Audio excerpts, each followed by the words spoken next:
ស្បៃរឿងលក់ចឹងមកបាទលក់អ្នកមួយ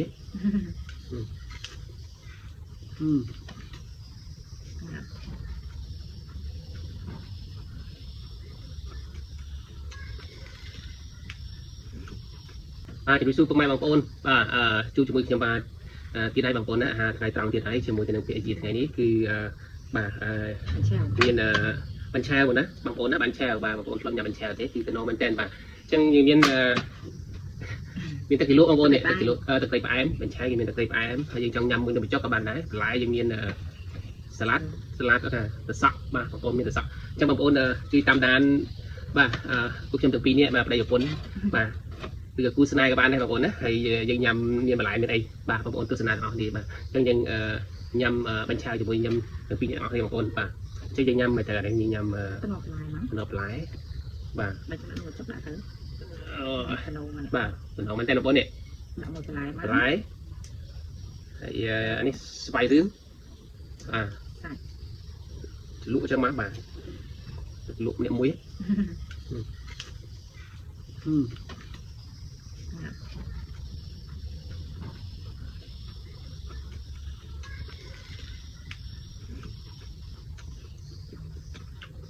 ហើយ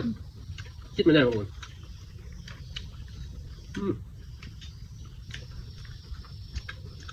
ស្លាប់ស្រួយនេះហើយស្លាប់ស្រួយបាទដាក់មួយជីមក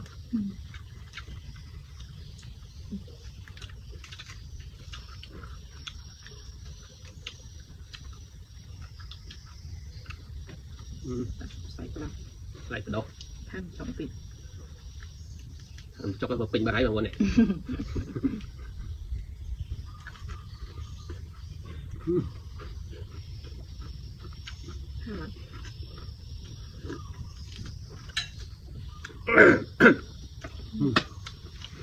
ខាងស្លក់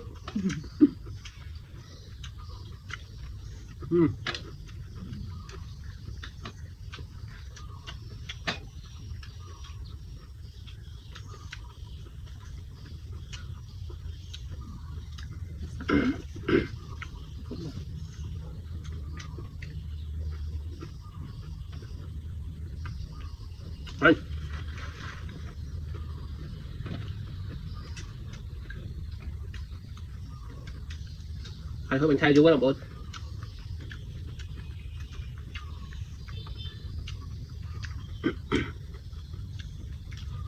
អូចង់ធ្វើបញ្ឆាយក៏ផ្លេចស្ដាល់បងធ្វើញ៉ាំណាបាទធ្វើបញ្ឆាយញ៉ាំខ្លួនឯង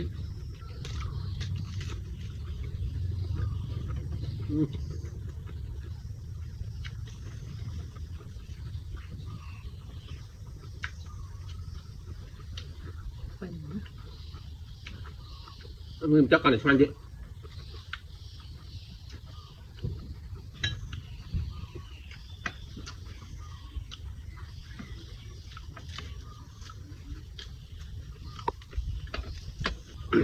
ลุง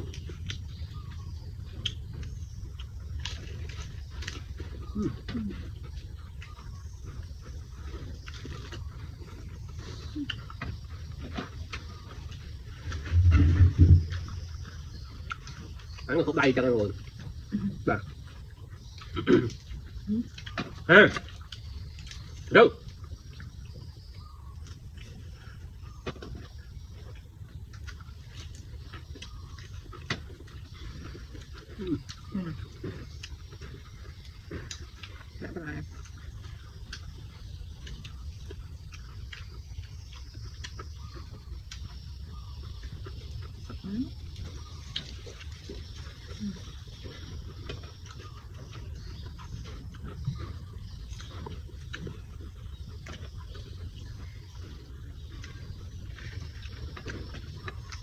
rồi nè